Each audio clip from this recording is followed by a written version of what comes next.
Catholic Moments, Episode 153, Rachel Balducci.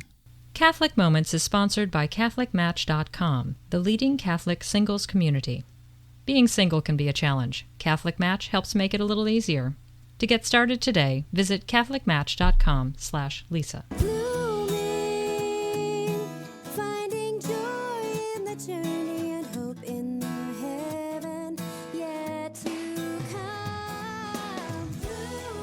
Hello and welcome to Catholic Moments. And now, here's your host and my mom, Lisa Hendy. Well, hello everyone, and welcome to another episode of Catholic Moments, the show from CatholicMom.com, where we talk about all things faith, family, and fun from a Catholic perspective.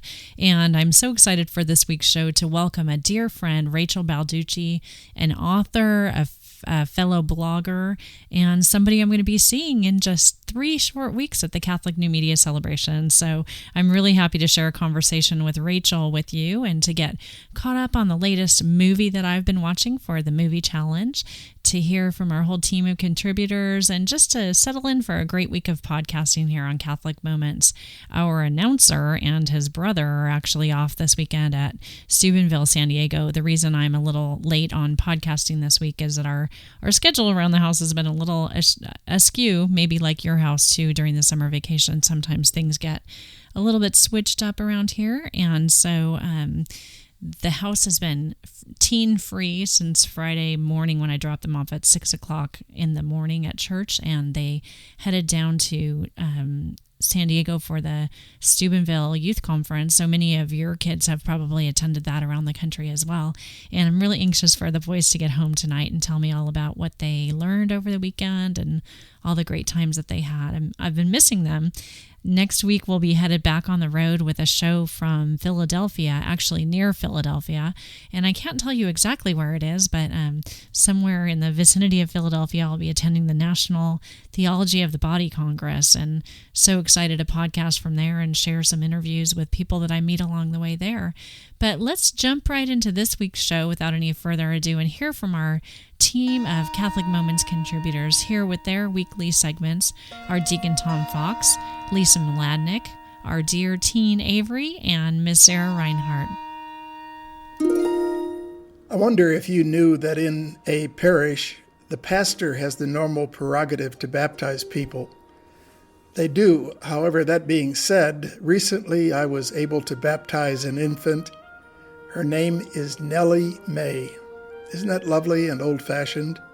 Nellie May, the 5th daughter of a family of all girls. We are rather close with the family, and I was blessed to be able to officiate at Nellie's baptism. This baptism was part of a large liturgical ceremony in which 15 children and young people were baptized at the same ceremony at our parish. We only have about 500 families in our community, so 15 children and young people being baptized is pretty awesome, right? At any rate, I poured water on top of Nellie May's head, and I said, "I baptize you in the name of the Father, and of the Son, and of the Holy Spirit." How appropriate that there was a large crowd for this, because this liturgy invites and welcomes the child into the family of believers. It's a collective and plural ceremony of relationship. And we all recall the Our Father that Jesus taught us. It starts with the words, Our Father, our. There are no lone rangers in Christianity. We are baptized into family. We are meant to be family. Over the time that I've been a deacon, I've had the responsibility to prepare couples, parents and godparents, for the sacrament of baptism. Some in our Catholic faith have become much larger on ceremony and sort of squishy soft on faith practice. Some don't want to come to church because they say that there are hypocrites there. Well, you know, Christ didn't start with a perfect family, and why would it be different now? Back in Colorado, I heard folks talk about finding God up in the mountains rather than going to church. To which I would reply, where was Jesus found on the Sabbath? Recently, I did a deacon moment on the Catholics Come Home organization.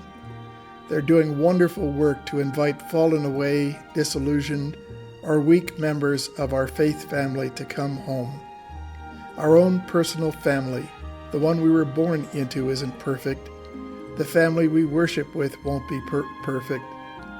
In fact, in the deacon seminary, they told me the last place in the world to look for perfection is in the church. So if you happen to be Catholic, or a Baptist, or a Methodist, whatever, if you are Christian and you're not a practicing member of your faith family, return home. The family needs you, and you may not recognize it right away, right now, but you probably need the family too. Baptismal holy water blessings. This is Deacon Tom. Hi, this is Lisa Mladnick from AmazingCatechist.com with another Amazing Minute. Let's talk about the problem of including special needs kids in our parish programs. Jesus knew that love could be complicated and messy, but still he wanted everybody at the table. No matter their sin or their disabilities, he reached out to them all, drawing them to himself in an intimate and personal way. At AmazingCatechist.com, our special needs columnist, Mary Lou Rosian, recently told of having to pull her developmentally delayed daughter out of a parish program that was not equipped to help her succeed. In past columns, she has described parish systems that expel children with behavioral problems rather than working to include them fully in the life of our church. In her April column, she shares this from the Pastoral Statement of U.S. Catholic Bishops on Persons with Disabilities. Quote, "It is essential that all forms of the liturgy be completely accessible to people with disabilities, since these forms are the essence of the spiritual tie that binds the Christian community together. To exclude members of the parish from these celebrations of the life of the Church, even by passive omission, is to deny the reality of that community." End quote. It's a big problem, and it affects many among us. If you're struggling to teach a special needs child, or if you're involved with a program that's working well, we'd love to hear from you. Come chat at our forums or write to Mary Lou at her column. Together, we can make things better. This has been another Amazing Minute from AmazingCatechist.com. Thank you, and God bless you. Okay, well, I am very glad to be back to summer and back to podcasting. This summer, I've been blessed with lots of cool and fun opportunities, but I've also been really busy, so it's great to be back to podcasting and making this teen moment. So, I wanted to talk today about one of the weeks that I spent during my summer. It was by far the best week, and it was the week that I spent at Catholic Heart Work Camp. Our church group went with about 70 teens from our church, and we drove up to Louisville, Kentucky, and spent a week there. And honestly, it was just a wonderful, phenomenal experience. I can't really speak highly enough about the week that I spent at CHWC, which is Catholic Heart Work Camp.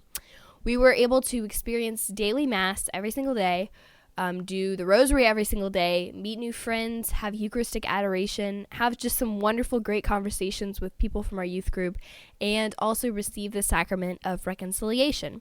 But on top of all of that and all the wonderful things that we had in our morning and evening programs, we were able to spend our days working with some of the less fortunate people of Louisville. And my group was assigned to a nursing home, and most of our day we spent outside cleaning up the place, mulching, planting, just different kinds of odd jobs, moving trees, just stuff that needed to be done outside. But the part that we really enjoyed the most out of our days was right before we left. Each day, we got to spend some time with some of the older residents in the nursing home. And by the end of the week, we really got to know some of them pretty well, and it was just really enjoyable. And most of them had never really had visitors come and see them. And it was amazing to see those smiles on their faces and the way that they really lit up when we came in and just spent some time with them. And maybe we were just talking about the birds outside their windows or what their favorite hobby was, and if they knitted or crocheted. We weren't having deep theological discussions with them. But in what we did, we were showing Christ to them. Everything that we do in life doesn't have to be preachy. Sometimes we can just take those words of St. Francis of Assisi and preach the gospel always, but when necessary, use words. Through our daily actions of helping people, reaching out to people, and letting ourselves be filled with Christ's Spirit and just whatever He leads us to, we can make a difference in someone's life. So with something to think about this week, I'm Avery, and this was your Teen Moment. Hello, my name's Elizabeth. And my name's Sarah Reinhardt. It's time for Mary Moment. The first thing I think of when I think of the fifth joyful mystery is of being lost in a store at age 5 or so. completely unable to find my mother. I haven't yet had this experience with my own children, but I'm sure it's coming soon, and I am not looking forward to it. At least, though, I know I have somewhere to turn when it does happen. Mary has been through this, and what an experience it must have been. Jesus was at that age where he could have been traveling with either the men or the women. Mary thought he was with Joseph and the other men. Joseph, not having Jesus with him, assumed Jesus was with Mary. That evening, probably around supper time, they realized he was not there. So they spend a day heading back to Jerusalem, and then the better part of another day looking for him. By the time Joseph and Mary find Jesus, it's 3 days later. And at this point in the story, I have to step back. My first reaction, in Mary's shoes, is to do a mental head smacking and think, "Great! I've lost the Son of God. What kind of mother am I?" My second reaction, after finding him in the temple, is to smack my head again and groan, "Duh!" because it does make sense. Most boys would be off exploring the big city. There's an awful lot for a country boy to see. Most boys would probably be in big trouble, but we're not talking about most boys. We're talking about the Son of God. He was in his Father's house.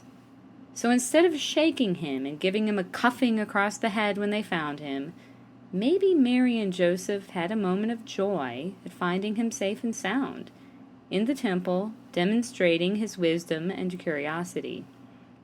Not so long ago, someone was venting to me about their frustration with Catholics who don't question things, who just blindly accept the way things are, who don't challenge the status quo. I was a little puzzled, but as a convert and a person who questions everything, I could relate with this person's frustrations. I started my journey to Catholicism by questioning and searching for answers. In my studies of church doctrine and teachings, I've found that the more I learn, the more liberated I am. I've also come to envy those people who can take it on faith alone. I've come to see that as the great gift that it is. Jesus was there at the temple, asking questions. We are called to be like Jesus, and so doesn't that mean we should find ourselves in the church, asking questions? Doesn't that mean that we are following our Lord and Savior when we ask the hard questions and seek the difficult answers to the issues of our day?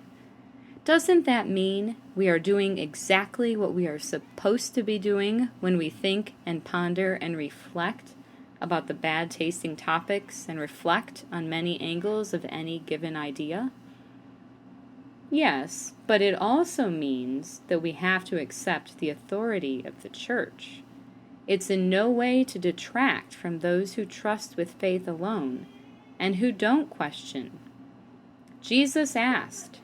Children do, and so do adults. But he also accepted the authority behind the answers he received. He was open to them. How much, I wonder, am I being like Jesus when I clamor and question?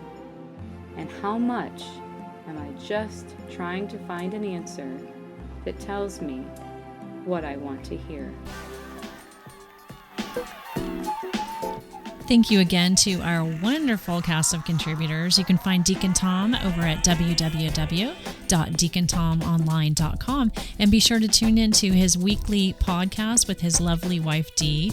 You can check that out at catholicvitamins.com.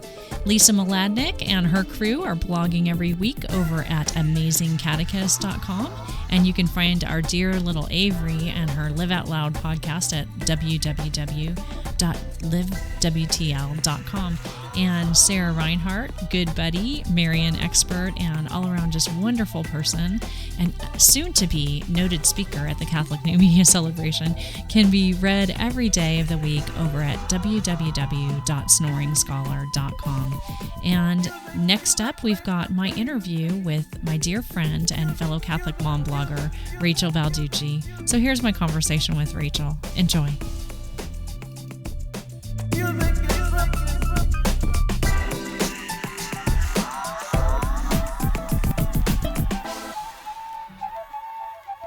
Next up on today's episode of Catholic Moments, I am just as pleased as anything to welcome my dear friend and fellow Catholic author and blogger Rachel Balducci to the show. Rachel is the blogger extraordinaire behind the wonderful testosterhome.net website, a favorite of so many of ours. And she's most recently the author of her first book, which is entitled How Do You Tuck in a Superhero and Other Delightful Mysteries of Raising Boys. And I'm so happy to welcome Rachel Balducci. Thank you, Lisa. Thank you so much for having me. Well, it's a treat. You know, we get to talk fairly regularly on our other podcast, the Faith and Family Livecast, but it's just such a treat to be able to welcome you to this show and to introduce you and this fantastic book to our listeners. And I guess before we jump into the book conversation, I'd love to have you just share with our listeners a little bit more about you and your family and also the new addition to your family. Sure. Yes, I am the mom of 5 boys. Our oldest is 13, and we've got 4 that are really stair-stepped, and then we go down to the youngest of the boys just turned 3 last week, and then we gave birth to our first girl this spring. Isabel turned 3 months old last week as well. So we are enjoying life with a girl, and I'm married to Paul, and he's an immigration attorney. So.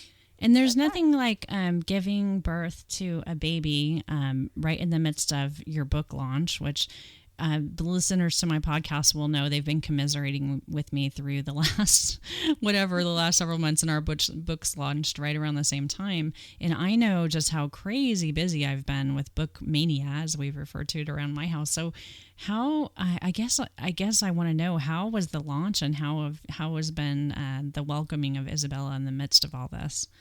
It has been great. It's a whirlwind, and I kind of knew that when we found out we were pregnant with Isabel last summer, it was kind of like calculating the dates, and she was basically due 3 weeks after the book came out. And so the whole time I really I had to just force myself to rely on God's wisdom in the timing of all of this. In my whole pregnancy, I kind of just was clinging to this word grace. With every step along the way, I would just pray for the grace to just kind of be at peace with the whole situation. And then sure enough, she was born a few weeks early.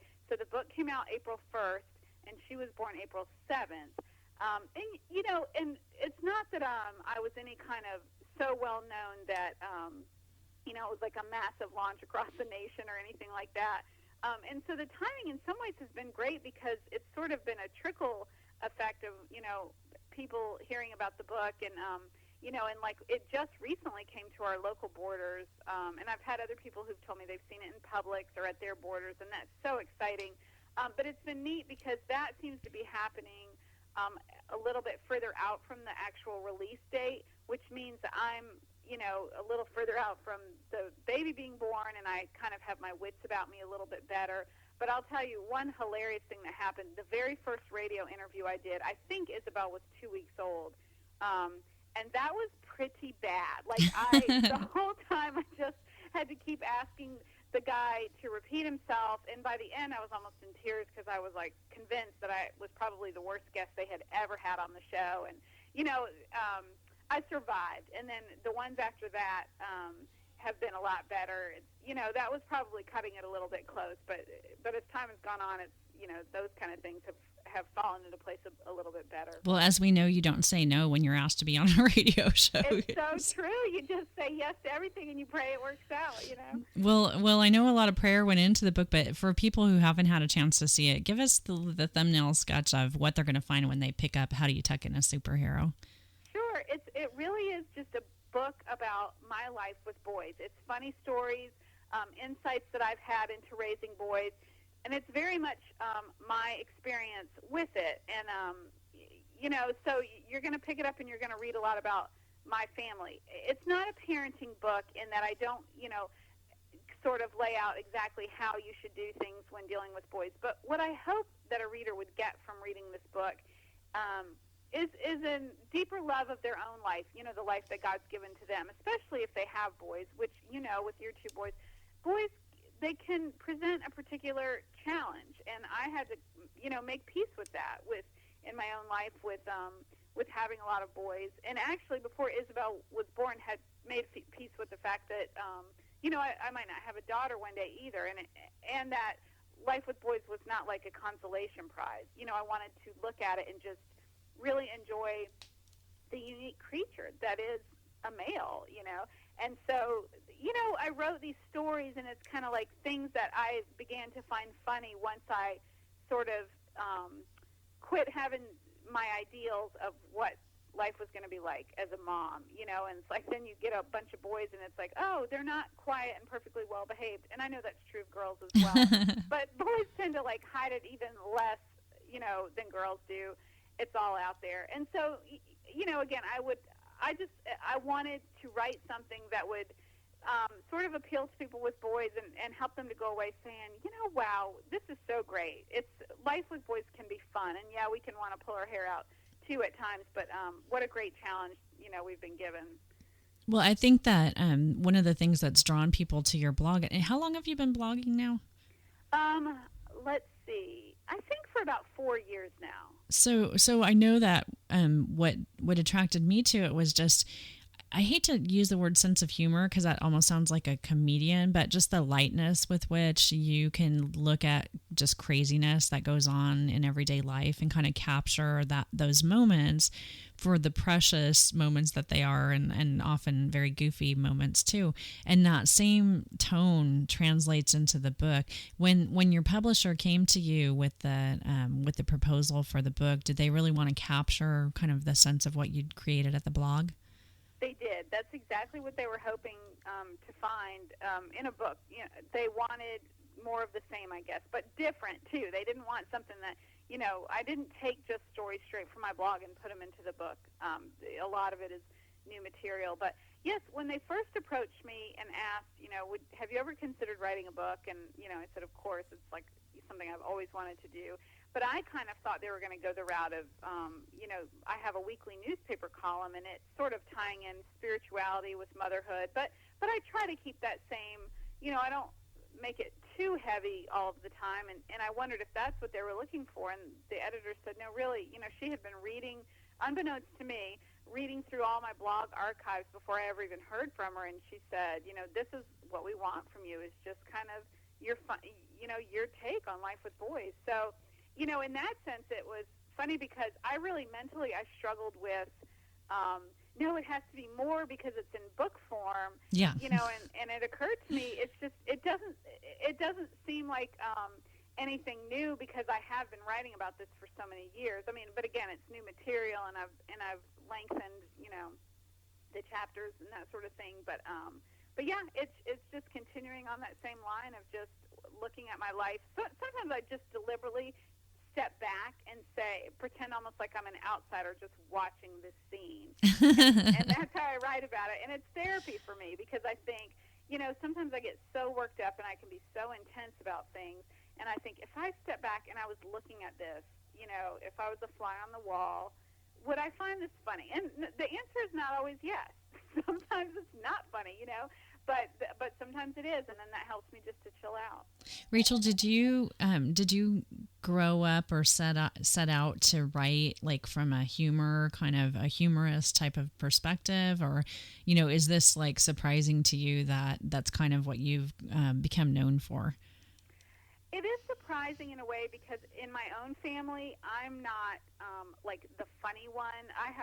I'm one of 8 children, and I have 2 sisters and then 5 brothers, and all are hilarious. And so it's funny to me that yes, that this would kind of be my niche because I do sometimes tend to be a little bit more introspective, maybe, and doing some navel gazing, that sort of thing.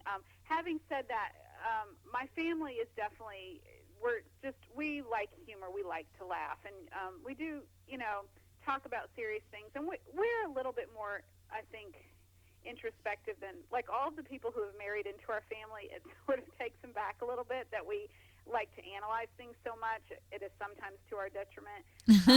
But, like, it's always, it's just shocking to him still how much my family likes to analyze things. He just doesn't come from a family that does that. But that humor is a big part. It was a big part of my life growing up, and it's still a big, when my family gets together, we really like to laugh. So, in that sense, it's not too surprising. Again, we're talking with Rachel Balducci, and Rachel is the blogger behind testosterone.net and also the author of this great book, How Do You Tuck in a Superhero? And I guess, Rachel, I have to ask how the addition of Princess Isabel into this bastion of boys, how life has changed around your house in the last 3 months. It's very interesting. It's going well, and there are lots of little things at this point that I'm noticing the difference. I iron clothes way more than I ever used to, because so many of her outfits are these just, gorgeous outfits that need to be, two-piece ensembles that need to be ironed, and I never did that kind of stuff with the boys. I don't remember that, and I still iron for them probably twice a year on, Easter and at Christmas. We have our blue blazers and ties and white shirts that come out. But, I'm enjoying just the explosion of color that it brings into our home. It really is. And I found, I don't know if you found this to be true, but when there was just the boys, I don't think that I had the, not the license, but I wasn't inclined to have sort of too many feminine things around the house, because this really is a home for boys. It's like, we're not going to have floral throws and things like that. And now, not that I'm going to run out and do that now, but I find myself, I'm allowing myself to even get different dish towels maybe, and that's probably just something, my own thing, because I bet there are lots of women who have all boys, who maybe even overcompensate and say, well, I got to get as much femininity in here as I can since I don't have any daughters. Yeah. But for me, it's just been very sweet and very fun.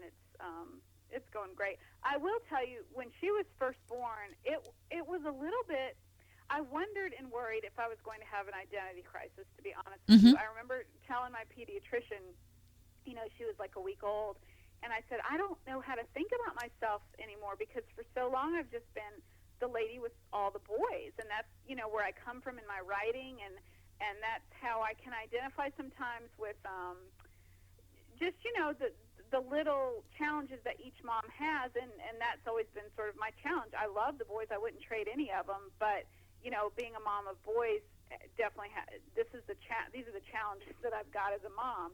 And I wondered if I was going to just feel sort of, lost or something. And of course, you just adjust. And, yeah. And you adjust and you love, and your heart grows just big enough to bring in a new one into the fold. And I'm sure when the time comes that you have difficult teenage issues, she's going to have so many big brothers around to watch out for her that nobody's going to stand a chance if they try to mess around with her. It's so true. I was laughing thinking about that the other day. Like, what guy is going to come into this mix? Like fast forward 18 years or whatever, and it's like, it is going to take a really special guy to be the lone guy that comes in to this group. And I figure she'll probably end up marrying like the best friend of one of the boys who's always wanted to be a Balducci. Yeah, exactly. Well, it's so fun to speak with you and to help spread the word about this great book. And Rachel, just tell everybody one more time how they can find you at the blog and over at Faith and Family. Sure. I blog over at testosterone.net. And, again, Rachel Balducci, you can also find me that way. And then I'm over at Faith and Family Live with Lisa and a whole host of other wonderful women writers. And then the book is available. You can find it through my website or on Amazon.com or Borders.com. Yeah, and we'll definitely have links in our show notes. And I guess I'd love to have you close by just, if there's somebody out there who might hold a little kernel of a wish in their heart to be a writer or a blogger, what kind of encouragement would you give to that person? Like, what would you say that they should do to get started? I think the best way to get started is to get started, to sit down and start a blog and start writing. And I think if you're writing from your heart, you're writing what you know, and you're being yourself. You're not trying to be, some other blogger. But you sit down and you write what comes to your mind and what comes to your heart. Then that's the best kind of writing you can do. And even if it does reach just a handful of people, that might be God's plan for your writing, and just to do your best and go from there. Well, Rachel and I are going to get a hug in person in just a couple weeks at the Catholic New Media Celebration, where Rachel will be moderating one of the blogging panels at our CNMC this year. So if you're lucky enough to be a ticket holder for that sold-out event, you'll be able to go up and have Rachel sign your book in person, because I know she's going to be selling her books there as well. And if you didn't miss the cut and you got to us too late before we sold out, I do believe that big portions of the day are going to be streamed online over at sqpn.com. So keep an eye out for Rachel on SQPN Live. And Rachel, I'm just so grateful for your friendship and for the way that you inspire me in my writing. And I can't wait to see you in person. Thanks. Me too. I'm so looking forward to it. Thanks so much for talking with me, Lisa. Oh, have a great day, Rachel. What a treat she is, and I just can't wait for all of you guys to meet her at the Catholic New Media Celebration, for those who are going to be present there. And just a reminder about the celebration, if you aren't going to be joining us in Boston, that you should head over to sqpn.com/live for the live video streaming of the day's events. Actually, it'll head off with meet and greet on Friday night, so you'll be able to tune in and see some of your favorite podcasters and just some friends that you know from Facebook and other places online gathering together Friday evening. And then the day-long events on Saturday will be broadcast live as well, and Rachel will be leading one of our blogging panels. Our wonderful Sarah has a presentation about blogging as well, and we've got just some too many people to name, so I won't name them here, but if you're interested, head over to celebration.sqpn.com, and we're so thrilled that the event is sold out. But for those of you who won't be with us, you can be with us in spirit by heading over to sqpn.com/live. And now let's head into this week's movie segment.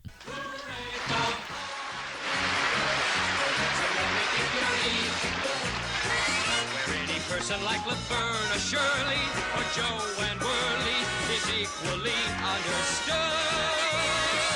Go on and take a shot, 'cause when you're hot, you're hot. Hooray for Hollywood. Here we go again.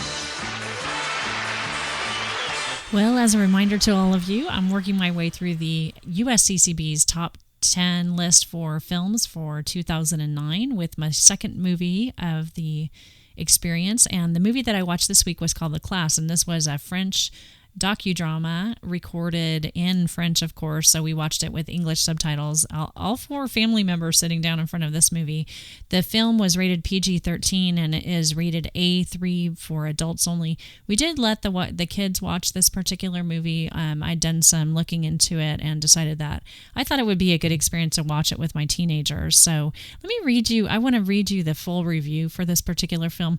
We normally will be playing the trailers for these, but obviously this is a French film, and the trailer is actually in French, so to spare you the fact that you wouldn't understand much of that what they said. Actually, maybe we have some French listeners out there, but for English-speaking listeners, I'm going to read this review because I think it brings up some interesting points about the film. And you can find the review over at usccb.org, and I will have links to this in the show notes as well. Here's the full review. In 2006, while on a leave of absence, French teacher François Bagodeau published Entre les Murs, Between the Walls, a novel based on his classroom experiences. Intrigued by the book and already interested in creating a school-themed film, director Laurent Cantat pursued an innovative way of adapting it for the screen. Using real students instead of actors and combining their stories with incidents recounted in the book to shape his script, Cantat created the thoughtful docudrama at hand, The Class.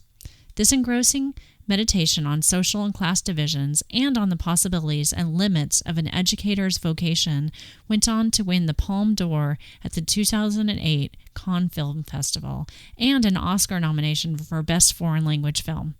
With an unhurried pace and cinema verite style, the film recreates an academic year in the life of an artistic French literature teacher, a fictional Françoise, which is played by the author himself, Beguetot, as he tries to connect with a class of ethnically mixed students in a depressed Paris neighborhood. Along with drilling his young charges in the subtleties of the subjunctive, François is anxious to draw them out and assigns them a verbal self-portrait based on their reading of The Diary of Anne Frank. But his interest in opening up to them has its perils as his classroom quickly becomes a microcosm of the ethnic and racial conflicts riling contemporary France. Eventually, François breaches an ethical line, generating a reaction that leads to a painful crisis of conscience. What emerges from this tapestry of everyday events, one scene is entirely devoted to the economics of the faculty room coffee supply, is a potentially realistic, deeply humane chronicle of honesty, aspiration, and struggle. The film's positive values and relevance for high school students, as well as its potential to serve as the basis for fruitful family discussion, may outweigh the concerns listed below, making it acceptable for older teens. And just to tell you why it is rated A3 by the USCCB, this film contains some rough and crude language, sexual references, and at least one profanity. The USCCB Office for Film and Broadcasting classification is A3, and this is rated PG-13. So, they made reference in that review to fruitful family discussions. There's one point during the film where the teacher uses really a slur, a bad word to address a particular student, or says that the student is acting like this particular slur. He doesn't actually call the student that, and in his role as their French teacher, he's actually pointing out some subtleties of the language, but it spins out of control into a situation that really pits teacher against student, and this teacher, who's kind of been a champion for the students in his classroom, suddenly finds himself betrayed and attacked by the students. There's instances of disrest between students, and just some pretty crazy things that happen during the course of the film. But really what you have is a drama set in a classroom setting. You get a peek into the world of what a high school class might look like in an economically depressed area, with racial tensions and also just normal teenage tensions. And we found it a really interesting and thought-provoking film. I'm not going to say it's fun, but I am going to say that if you have teenagers, once you've pre-screened it, you might want to watch this one with them. So that's my thoughts on the film, The Class. And I also do have to say that Greg and I went to see the movie Inception yesterday, which I really enjoyed as well, and I'll be writing on that over at catholicmom.com if you want to head over there and read my review. But for this week, we're a little bit long, and I'm going to try to let you guys go with the invitation that we do have a brand new Facebook page over at facebook.com/Catholic Moments. We'd love to have you like us over there. Please head over anytime and leave us your feedback on what you think about the show, and tell your friends. We'd also put out a plea. If you haven't yet left a review for this podcast over at iTunes, I would ask you to do that. It's a huge help in helping us to spread the word, and that's what we need to be doing about all of our great Catholic podcasts. So please head over to iTunes and leave us a review there. I wish you and yours all the best. I can't wait to see those of you that I'll be meeting up with in Philadelphia and in Boston in the weeks ahead, and watch for a couple shows from the road. And until then, I wish you all the best. Have a great day, everyone. Bye-bye. SQPN, leading the way in Catholic new media.